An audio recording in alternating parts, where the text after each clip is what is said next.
ፈተናዬ ቢበዛብኝም የሐዘኔ ማብቂያው ቢረግም አምላክ ባንተ ታሪክ ይሆናል።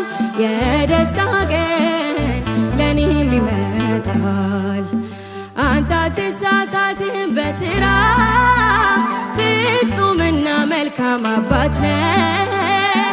እስከሚሆን ድረስ ተራዬ እጠብቅሃለሁ ጌታዬ። የተሻለ ነገር አስብህልኝ ነው ፈተናው የበዛው። ነገ መልካም ቀን ያለው በዚህም አምናለሁ።